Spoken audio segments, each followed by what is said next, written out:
Hey there, I'm in my car. It is a rainy Thursday. I'm actually on top of the parking garage near my office. Anyways, I wanted to talk to you about some of the safety concerns when it comes to working with betrayal trauma. So if you've got a couple that comes in maybe shortly after a discovery, there is always a chance that, let's say, for example, if it is an affair, there's always a chance that the affair is still happening. Obviously, we don't know for sure. I think it's something to be aware of. Now, there are some signs that would help you know, actually, this feels good. This feels like it probably is actually over. Some of those signs are if the partner that stepped out of the relationship disclosed, like told their partner, I have something to tell you, I slept with someone else, or for example, if the partner told the other partner, then that's a really good sign that it's actually over.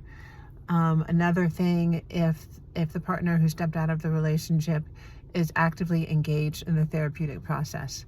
If they come to every session, if you're able to track the cycle with them, you're able to do an enactment with them, if they're really engaged in the process, chances are you're safe, you're good.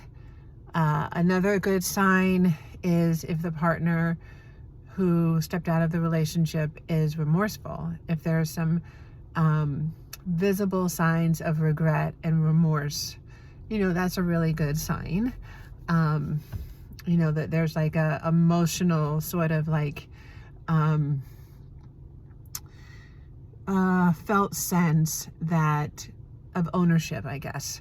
So those are all really, really good signs, right? And so obviously the opposite, this is where it gets more tricky, and this is where therapists get really sort of maybe potentially could get caught in the weeds of like, I don't know what this means. Does this mean it's still happening? Because it's very normal for the injured partner to be really paranoid and nervous and not sure, because obviously, well, not obviously, but a lot of times this comes as a complete shock and they're blindsided. And so they will more often than not be in a sort of investigative role, like checking on everything and asking a million questions, asking the same questions, just really not feeling safe that it's actually over.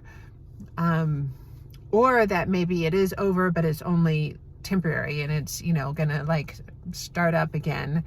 Like all of that is really, really normal.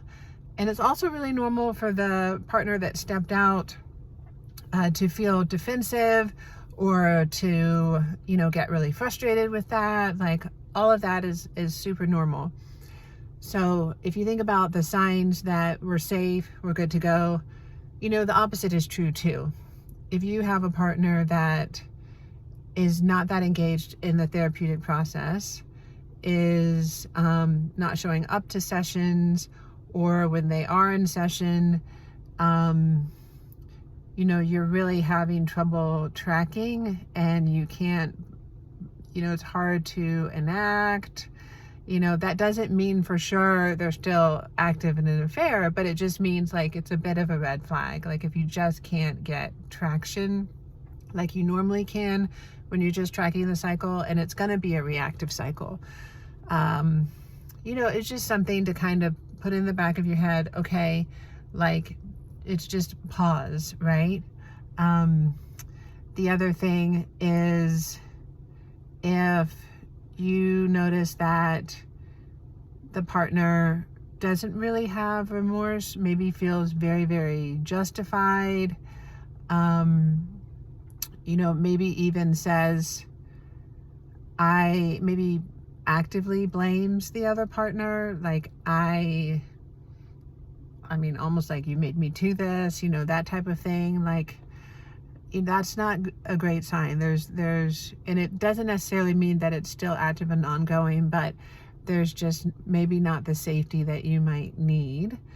So really, if you know, this video isn't meant to be like a checklist or anything like that. It's more just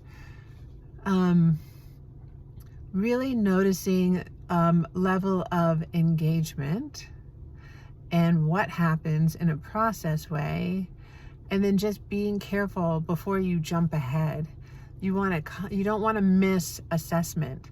If you need to, pause and do 2 individual sessions, but just, you know, safety is a precursor for connection. That's Stephen Porges' polyvagal theory. Like, this is safety, safety, safety first. So are we safe enough to do this work? So important. So I'm actually going to be training on this betrayal trauma through an EFT lens with the Washington Baltimore EFT Center tomorrow. I'm really excited. In part of that training, I'm going to be telling everybody about my betrayal trauma video series. So that's for the injured partner. And the link for the video series is in the description below this video.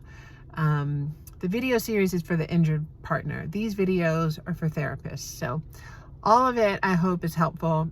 The video series, I do have a therapist deal right now. You can buy 1 and get 2 free to give away to clients. So it's really just meant to support and validate the injured partner's pain and their trauma responses that happen right after discovering a betrayal. Okay, happy rainy day, everybody, or whatever the weather is, wherever you are.